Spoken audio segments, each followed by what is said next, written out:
أعوذ بالله من الشيطان الرجيم بسم الله الرحمن الرحيم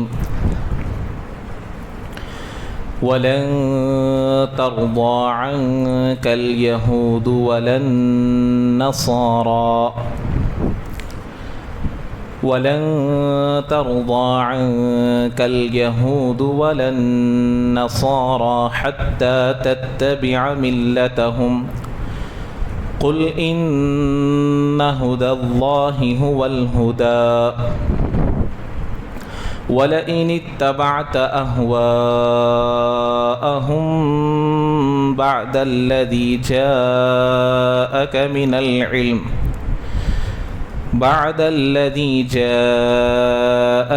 العلم ما لك من الله من ولي ولا نصير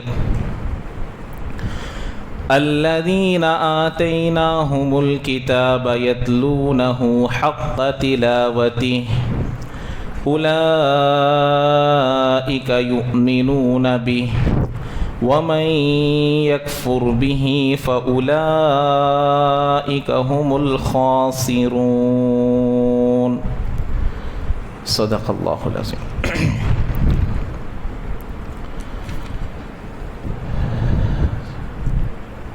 تو گزشتہ درس میں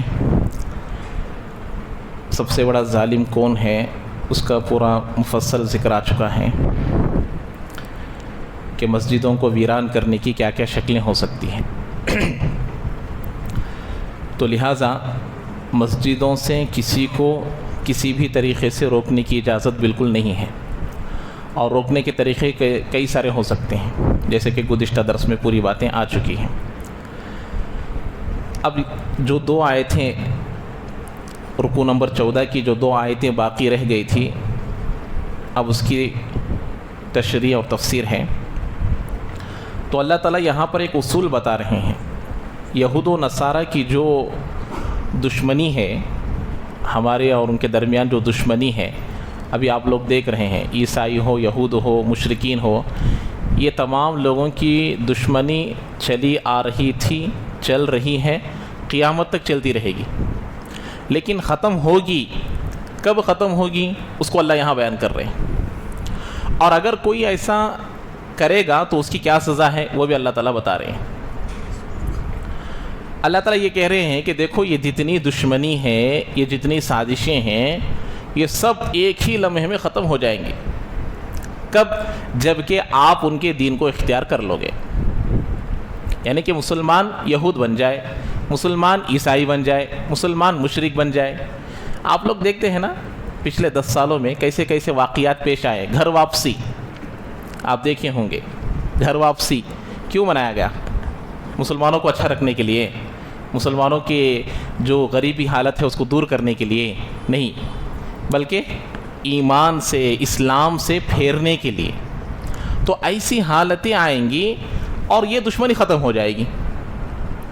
اللہ تعالیٰ پوری تفصیل کے ساتھ یہاں بتا رہے ہیں، کیونکہ بتایا نا یہ قرآن آج کی کتاب نہیں ہے. یعنی کہ قرآن یہ نبی کے زمانے کی کتاب نہیں ہے، بلکہ قرآن قیامت تک کے لیے کتاب ہے اور آج کی کتاب ہے. یعنی میرے آج کے مسائل کا حل اللہ نے اس میں پورے طور پر رکھا ہے. ہمارے سامنے آنے والے مسائلوں کا حل اللہ تعالیٰ اس میں حرف بحرف لکھا ہے اور اس کا حل بھی بتایا ہے.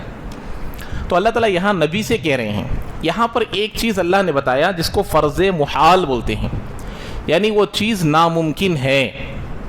جیسے سوئی کے سوراخ میں اونٹ کا نکلنا ممکن بات ہے کیا؟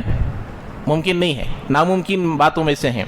تو ایسے یہاں پر اللہ تعالیٰ ایک ناممکن بات کو بھی بتا رہے ہیں کہ اگر ایسا ہو جائے گا تو کیا ہوگا. اب وہ تفسیر میں آئے گی. دیکھیے اللہ تعالیٰ فرما رہے ہیں آپ سے ہرگز وَلَن تَرْضَىٰ عَنْكَ الْيَهُودُ وَلَا النَّصَارَىٰ حَتَّىٰ تَتَّبِعَ مِلَّتَهُمْ، ہرگز راضی نہیں ہوں گے آپ سے یہود و نصارہ یہاں تک کہ آپ اتباع کر لیں ان کے دین کی.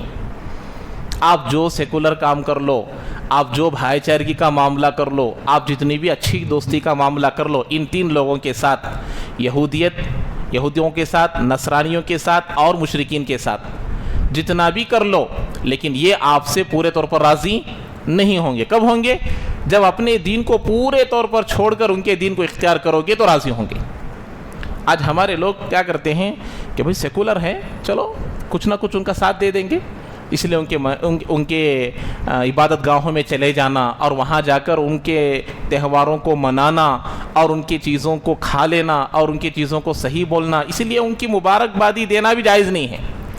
ان کے عیدوں میں، ان کے تہواروں میں مبارکبادی دینا بھی جائز نہیں ہے، کیونکہ اگر ہم مبارکبادی دے رہے ہیں تو یہ بات ہم اس کی تصدیق کر رہے ہیں کہ تم صحیح کام کر رہے ہو۔ وہ اپنے ہاتھوں سے بنائے ہوئے چیز کو اپنا معبود بنا کر اپنی عبادت کر رہے ہیں، اور ہم نے اس کی خوشخبری دی یا ہم نے اس کو اس کی مبارکبادی دی تو ہم نے گویا کہ اس کے کام پر کیا کر رہے ہیں؟ راضی ہو رہے ہیں، گویا کہ ہم نے اس کی تصدیق کی کہ تم صحیح کام کر رہے ہو۔ اس لیے اللہ یہ فیصلہ کیا کہ یہ آپ سے راضی نہیں ہوں گے۔ آپ چھوڑ دو، ایک لمحے میں اپنے دین کو چھوڑ دو، کیا ہو جائیں گے؟ راضی ہو جائیں گے۔ آپ دیکھیے جتنے بھی اسلام کو چھوڑ کر جب ان کے دین میں چلے جاتے ہیں تو اس کی عزت کتنی بڑھ جاتی ہے۔ خاص طور پر مسلمان، دوسرے لوگ جانے سے اتنی ان کی خوشی نہیں ہوتی۔ یہ SC ST وغیرہ جب بھی ادھر چلے جاتے ہیں، کسی بھی مذہب میں چلے جاتے ہیں تو اتنا خوش نہیں ہوتے، اتنا جشن نہیں مناتے، لیکن جب کوئی مسلمان اپنے دین کو چھوڑ کر ادھر چلا جاتا ہے تو اسے جشن کے طور پر مناتے ہیں، اسے نیوزوں میں پبلش کرتے ہیں اور اس کو پورے نشر و اشاعت کرتے ہیں، بتاتے ہیں۔ تو یہی ایک اصول ہے کہ یہ آپ سے راضی ہوں گے آپ اپنے دین کو چھوڑنے پر۔ تو اسی لیے جب تک ہم اپنے دین پر رہیں گے ان کی دشمنی کیا رہے گی؟ باقی رہے گی۔ تو ان کی دشمنی سے ہمیں کوئی لینا دینا نہیں ہے، کیونکہ دنیا کی زندگی ہے، کبھی بھی خوشی ہو دکھ ہو کیا ہو جائے گی؟ ختم ہو جانے والی ہے۔ تو یہ اللہ نے یہاں فرمایا۔ اس کے بعد اللہ نے اعلان کیا کہ دیکھو تمہارے اوپر حالتیں آئیں گی۔ کیسی حالتیں آئیں گی؟ دین کو چھوڑنا پڑے گا، ایسی حالتیں آئیں گی۔ اسلام کو چھوڑنا پڑے گا، ایسی حالتیں آئیں گی۔ لیکن آپ ایک اصول یاد رکھ لو، اللہ نے کہا قل ان ھدی اللہ ھو الھدی، آپ کہہ دیجئے اللہ کی ہدایت ہی ہدایت ہے۔ اللہ کی ہدایت بھی ہدایت ہے نہیں، اللہ کی ہدایت ہی ہدایت ہے، اللہ کا راستہ ہی راستہ ہے۔ ہم لوگ سیکولر میں آنے کے بعد کیا سمجھتے ہیں؟ ہندوازم ایک مذہب ہے، یہودیت ایک مذہب ہے، کرسچین ایک مذہب ہے، بدھسٹ ایک مذہب ہے، ایسے کئی سارے مذاہب ہیں، ان میں سے ہمارا بھی ایک مذہب۔ یہ عقیدہ رکھنا ایمان کے خلاف ہے، یہ عقیدہ صحیح نہیں ہے۔ عقیدہ صحیح کیا ہونا چاہیے؟ اللہ کے نبی صلی اللہ علیہ وسلم نے فرمایا کہ الکفر ملت واحدہ، اسلام ایک دین ہے، اس کو چھوڑ کر جتنے مذاہب ہے یہ کفر ہے۔ یہ ہمارا عقیدہ ہے، مسلمان ہونے کے ناطے اس کو رکھنا ہے۔ تو لہٰذا اب ہم کو یہ جب عقیدہ رکھیں گے تو ہم کو سمجھ میں آئے گا کہ دین صحیح دین ہے، اسلام صحیح مذہب ہے۔ اس کی عقلی دلیلیں کتنے ہونا؟ ایک دو نہیں، ہزاروں کی عقلی دلیلیں، یعنی عقل سے بھی بات سمجھ میں آ جاتی ہے۔ میں بارہا مثال دیتا ہوں نا، ایک سکول 2 HM سے نہیں چل سکتی، ایک کالج جو 2 پرنسپل سے نہیں چل سکتی، تو اتنی بڑی دنیا کئی سارے خداؤں سے چل سکتی ہے؟ نہیں چل سکتی۔ لو کان فیہما آلہۃ الا اللہ لفسدتا، اللہ نے فرمایا دنیا میں اللہ کے علاوہ کوئی اور بھی خدا ہوتا دنیا کا نظام ایسا نہیں چل پاتا۔ اب ان کے افسانے آپ جب پڑھیں گے، جو شرک و بت پرستی میں مبتلا ہے، جب ان کی کہانیاں ان کے افسانے جب آپ پڑھیں گے تو خود ان کے ماننے والے لوگ شرم کے بارے اپنے سر کو جھکا لیتے ہیں۔ ایسے ایسے واقعات سننے کو ملتے ہیں کہ وہ ایک خدا کے ساتھ اس کو کمپیئر کرنا عقل کے خلاف باتیں ہیں، ایسے ایسے واقعات موجود ہیں۔ تو اس لیے اللہ نے فرمایا ان ھدی اللہ ھو الھدی، ہدایت تو اللہ ہی کی ہدایت ہے، جو صحیح ہدایت ہے، صحیح راستے پر چلانے والی ہے، جو توحید تک پہنچانے والی ہے۔ اللہ وہ ہے جس کو کسی چیز کی حاجت نہیں ہے۔ اب دنیا میں جو خداؤں کو مان رہے ہیں وہ اپنے خداؤں کو بیٹے بنا لیے، اپنے خداؤں کے لیے بیویوں کو ثابت کیے، اپنے خداؤں کو اولاد ثابت کیے۔ ارے بھئی اولاد بتایا نا، جس کو اولاد چاہیے اس کو بیوی کی ضرورت ہے، تو ایک چیز آنے کے لیے ایک چیز کی ضرورت پڑنے والا خدا کیسے ہو سکتا ہے؟ اللہ وہ ہے جس کو کسی چیز کی حاجت نہیں۔ اسی لیے ہمارے سامنے اللہ کا روپ نہیں ہے، ہمارے سامنے اللہ کی تصویر نہیں ہے۔ اگر اللہ کا روپ اگر ہم دے دیں گے، ایک شکل دے دیں گے، ایک فیس دے دیں گے، اس کا انسان ہونا لازم آ جائے گا۔ اس لیے اللہ کہاں ہے، کیسے ہے، کسی کو نہیں معلوم۔ عرش بھی کیسے ہے، کسی کو نہیں معلوم۔ اللہ عرش پر ہے، ہم لوگ باتیں سنتے ہیں کرسی السماوات والارض، اس کی کرسی، اس کا عرش اتنا بڑا ہے، زمین و آسمان کو گھیر لیتا ہے۔ تو اللہ تبارک و تعالیٰ کا روپ بھی ہم کو نہیں معلوم، اللہ کیسے رہیں گے نہیں معلوم، لیکن قیامت کے اللہ تعالیٰ اپنا اصلی چہرہ ہم کو دکھائیں گے انشاءاللہ۔ صحابہ نے پوچھا اللہ کے نبی جب پورے دنیا آدم علیہ السلام سے لے کر قیامت تک کے آنے والے جب اللہ کو دیکھیں گے تو کیا بھیڑ نہیں جمع ہوگی؟ اتنے لوگ جمع ہو جائیں گے اور اللہ کا دیدار کریں گے تو کیا ہو جائے گا؟ بھیڑ جمع ہو جائے گی، کیا اللہ ہم کو اچھے طریقے سے نظر آئے گا؟ تو اللہ کے نبی نے ایسا جواب دیا، صحابہ خوش ہو گئے۔ 14ویں تاریخ کو جب چاند مکمل طور پر آ جاتا ہے، پورے دنیا والے اس کو دیکھتے ہیں، تم بھیڑ محسوس کرتے ہو؟ ارے بھیڑ محسوس کرتے کیا؟ پورے لوگ، پورے اننت پور کے لوگ بھی دیکھتے ہیں، پورے ہندوستان کے لوگ بھی دیکھتے ہیں، پورے دنیا کے لوگ بھی اس چاند کو دیکھتے ہیں، لیکن اپنا کھانے والا کھانے کے ساتھ دیکھ رہا ہے، سونے والا سونے کے ساتھ دیکھ رہا ہے، بیٹھا ہوا بیٹھنے کے ساتھ دیکھ رہا ہے، لیکن کوئی تکلیف محسوس نہیں کر رہا۔ ایسے اللہ کا دیدار ہوگا، یہ ہمارے اللہ کی ذات ہے۔ تو وہ اللہ تعالیٰ فرما رہے ہیں کہ دیکھو ہدایت تو اللہ کی ہدایت ہے، اس کے علاوہ جتنے چیزیں ہیں یہ کفر ہے۔ آپ ان کو کسی بھی طریقے، اب یہ یہودیت ہوئی، یہودیوں نے کیا کہا کہ اللہ کے نبی کی باتوں کو نہیں مانا، اس میں دوسری چیزوں کو لے کر آ گئے، وہ کفر میں چلے گئے، کفر ایک ہی کمیونٹی بن گئے۔ وہ عیسائی والے آئے، عیسائیوں نے کیا کیا؟ حضرت عیسیٰ کو بیٹا بنا لیے، وہ بھی اپنے دین سے چلے گئے۔ مشرکین اپنے ہاتھوں سے بنائے ہوئے چیزوں کو اپنا معبود بنا لیے، وہ بھی کفر میں چلے گئے۔ تو اسلام کو چھوڑ کر جو بھی طریقہ ہے سب کا سب کفر ہے۔ اب اس کے بعد اس کو بولتے ہیں فرض محال، یعنی ناممکن چیز کا بھی اللہ نے اعلان کر دیا۔ کیا بول رہے ہیں دیکھیے، وَلَئِنِ اتَّبَعْتَ أَهْوَاءَهُمْ، یعنی کوئی چیز سامنے تکلیف آ رہی ہے تو اس سے پروٹیکشن کو بھی بتانا پڑتا ہے۔ اگر پروٹیکشن نہیں بتائے تو اسے بچنے کا ایک ذریعہ نہیں بتائے تو آدمی کیسے بچے گا؟ کورونا آ رہا، کیا کرنا؟ ماسک ڈال لینا، کیا کرنا؟ ہاتھ اچھا دھو لینا، یہ سب کیا چیزیں ہیں؟ اس سے بچنے کی تدابیر بولتے ہیں۔ تو اللہ نے بتا دیا یہ ان کی دشمنی ختم نہیں ہوگی جب تک کہ تم ان کے دین کو اختیار نہ کر لو۔ اللہ نے اب بتا دیا، دیکھو بچنے کا راستہ ایک ہی ہے، تمہارے دل میں یہ عقیدہ آنا کہ میرا دین 100% سچ ہے، میرا اسلام 100% سچ ہے۔ یہ جب دل میں عقیدہ آئے گا تو تم اپنے دین سے نہیں پھرو گے، یہ اللہ نے بتایا۔ اب آگے فرض محال نبی سے مخاطب ہے، میرا اور آپ کے آقا جناب محمد رسول اللہ صلی اللہ علیہ وسلم سے خطاب کر کر اللہ فرما رہے ہیں وَلَئِنِ اتَّبَعْتَ أَهْوَاءَهُمْ بَعْدَ الَّذِي جَاءَكَ مِنَ الْعِلْمِ مَا لَكَ مِنَ اللَّهِ مِنْ وَلِيٍّ وَلَا نَصِيرٍ۔ اگر آپ اتباع کر لیں گے ان کی خواہشات کی، اللہ نے ان کے دین کی نہیں کہا، کیا بول رہے اللہ؟ ان کے خواہشات کی، ان کی خواہش ہے بس کہ وہ اپنے دین کو چھوڑ دے۔ میری تمنا ہے جیسے آدمی کے گناہ کرنے کی خواہش ہوتی ہے، آدمی کے جیسے ان لوگوں کی خواہش کیا ہے کہ مسلمان اپنا دین چھوڑ دے، ان کی خواہش کیا ہے کہ مسلمان اپنا قرآن چھوڑ دے، ان کی خواہش کیا ہے کہ مسلمان اپنے نبی کی اتباع کو چھوڑ دے۔ تو اگر آپ ان کی اتباع کریں گے، ان کی خواہشات کی اتباع کریں گے، اس کے بعد کہ آپ کے پاس وحی کا علم آ گیا تو قیامت کے دن کیا ہوگا؟ آپ کا اللہ کی جانب سے بچانے والا کوئی حمایتی بھی نہیں ہوگا، مددگار بھی نہیں ہوگا۔ کس کو بول رہے ہیں؟ ہمارے نبی حضرت محمد صلی اللہ علیہ وسلم خطاب، اس کو فرض محال بولتے ہیں۔ اس سے یہ بات ثابت ہو رہی ہے اللہ کے نزدیک جس کا بھی مقام و مرتبہ بڑھتا ہے وہ ذات سے نہیں بڑھتا، نبی ہونے کے حیثیت سے بات، یعنی کہ نبی تو یہ بالکل نہیں کر سکتے، ناممکن بات۔ کیا نبی ان کے دین میں جا سکتے ہیں؟ نبی یہودیوں کے دین کو اختیار کر سکتے ہیں، عیسائیوں کے دین کو اختیار کر سکتے ہیں؟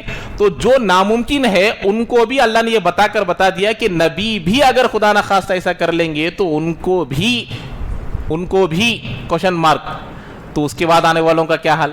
یہ بات بتانا مقصد ہے۔ تو آج ہم لوگ بھائی حکمت بھائی اتنا بھی نہیں کرو تو کیسا بھائی، کیا گئے تو کیا ہو جاتا، اچھا بولے تو کیا ہو جاتا، اتنا کرے تو کیا ہو جاتا؟ نہیں، میرے اللہ نے مجھے روکا ہے کہ وہ ان کے ساتھ بھائی چارگی کا معاملہ کرو۔ اس لیے ہمارے حدیثیں، ہمارے قرآن کو دیکھیے، غیروں سے تعلق رکھنے کے دو طریقے ہیں۔ انسانیت کا جب بات آ جائے، انسانیت کی جب بات آ جائے، بھوکا ہے کھانا کھلاؤ، مذہب مت دیکھو، ننگا ہے کپڑا پہناؤ، مذہب مت پوچھو، پیاسا ہے پانی پلاؤ، مذہب مت پوچھو، تکلیف میں ہے تکلیف دور کرو، مذہب مت پوچھو۔ لیکن جب توحید کی بات آ جائے تو تمہارے دین پر، ہم ہمارے دین پر، ان کے دین میں جا کر ملاوٹ کرنا، ارے بھائی صحیح ہے کرنا، یا ان کے تہواروں میں جمع ہو جانا، یا ان کے تہوار میں جا کر کھانا کھانا، ان کے چیزوں کو کھا لینا، یہ ہمارے اسلام اس کی دعوت نہیں دیتا ہے۔ وہی بتا رہے ہیں اگر آپ ان کی خواہشات کی اتباع کر لیں گے تو حمایتی آپ کو نہیں ملے گا، مددگار آپ کا کوئی نہیں رہے گا۔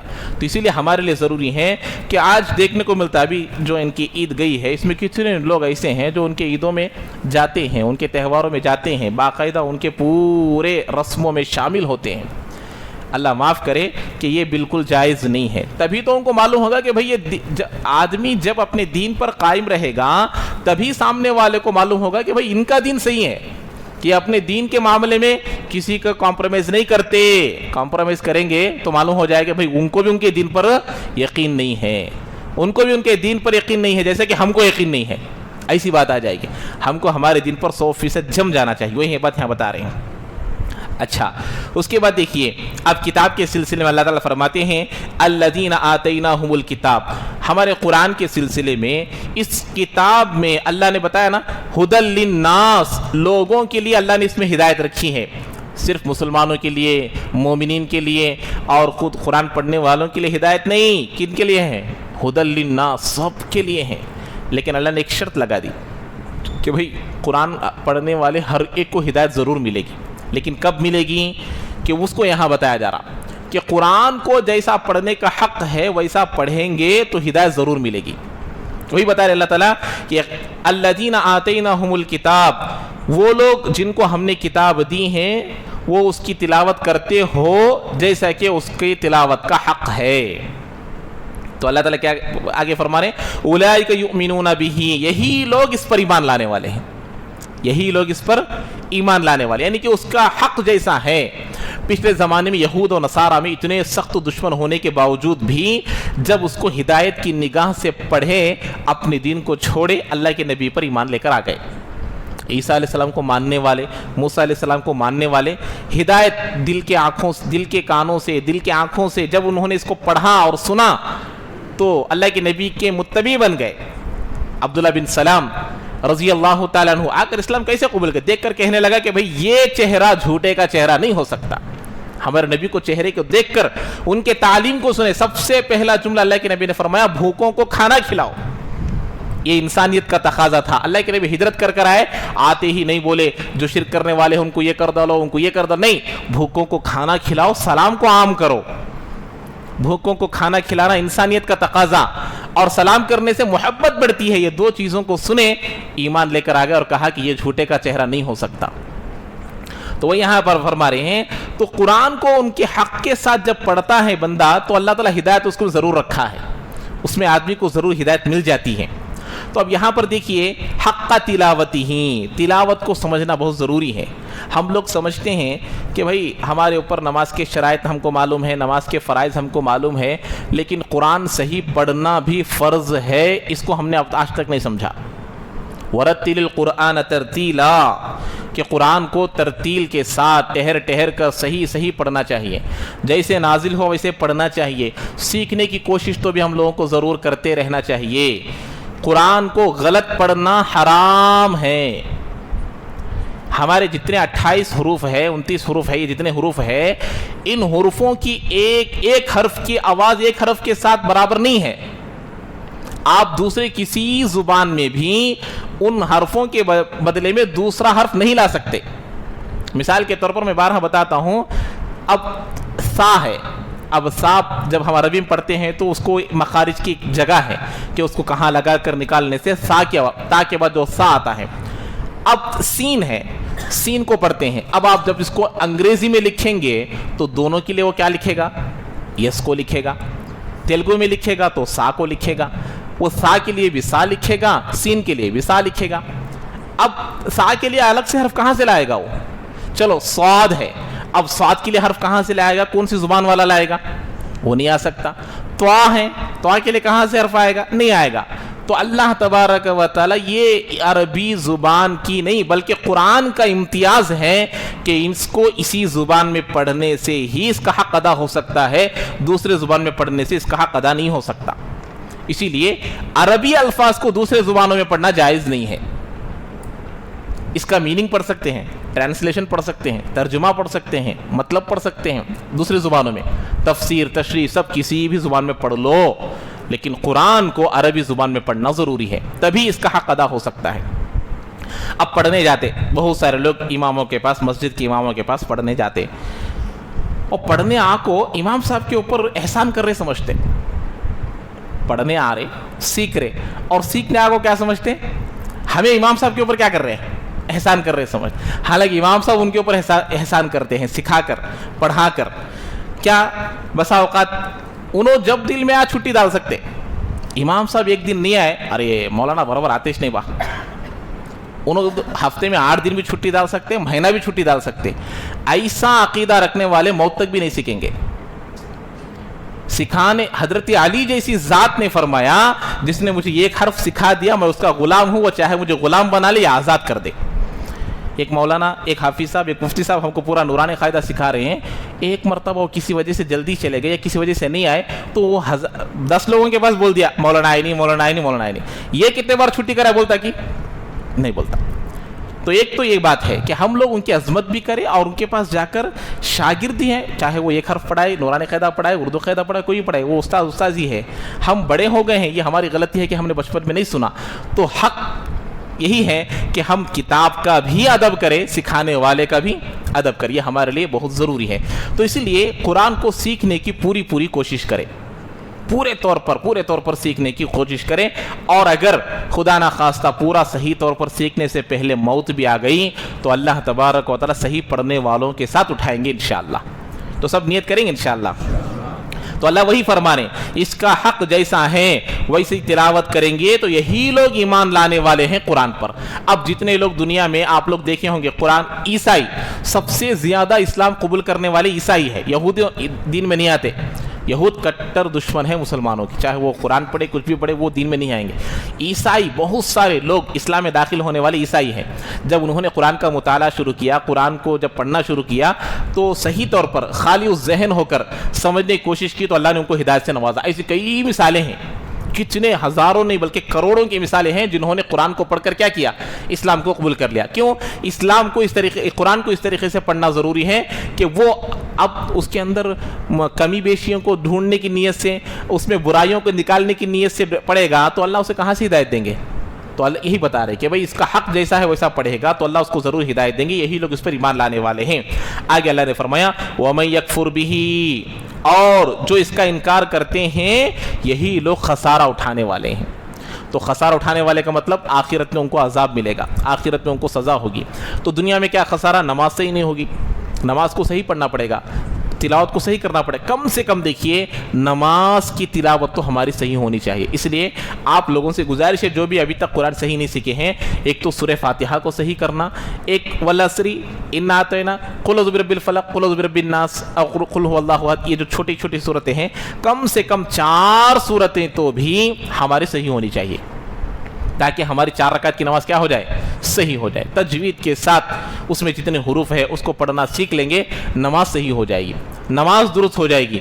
چلو نماز درست ہو گئی تو بعد میں قرآن پڑھنے کی کوشش کرتے رہیے, انشاءاللہ اللہ ایک دن سکھا دیں گے. ورنہ اگر موت بھی آ جائے تو اللہ تعالیٰ انشاءاللہ صحیح پڑھنے والوں کے ساتھ اٹھائیں گے. تو یہ بات یہاں پر بتائی جا رہی ہے. اب دیکھیے یہ رکوع ختم ہو گیا یہاں تک. اب یہاں سے ایک دوسرا 15واں رکوع شروع ہو رہا ہے.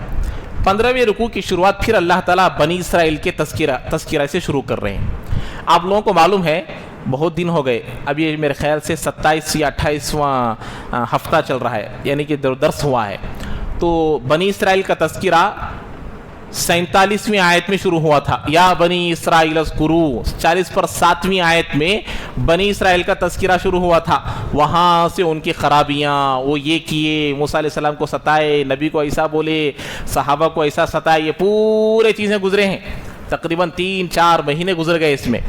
اب اللہ تعالیٰ پھر بنی اسرائیل کا تذکرہ کر رہے ہیں. کیا بول رہے ہیں, کیوں کر رہے ہیں یہاں پر کہ آخر میں پھر ان کے تذکرے سے ختم کر ایسے نہ بنو, یعنی کہ ان کو بچنے کے لیے, جیسے لکھتے ہیں نا ڈینجر, یہاں آنا منع ہے, یہاں آنے سے کیا ہو جائے گا, جان کا خطرہ ہو سکتا ہے, یہ سب لکھتے ہیں نا, تو یہاں آنا نہیں چاہیے. تو اس طریقے سے اللہ تعالیٰ فرما رہے ہیں کہ دیکھو ایسے نہ بنو, بنی اسرائیل کے جیسے نہ بنو. پھر اس کا تذکرہ پھر اللہ تعالیٰ کر رہے ہیں, اور کر اگر ویسا ہوگا تو کیا ہوگا وہ بھی بتا رہے ہیں. دیکھیے 15واں رکوع شروع ہو رہا ہے.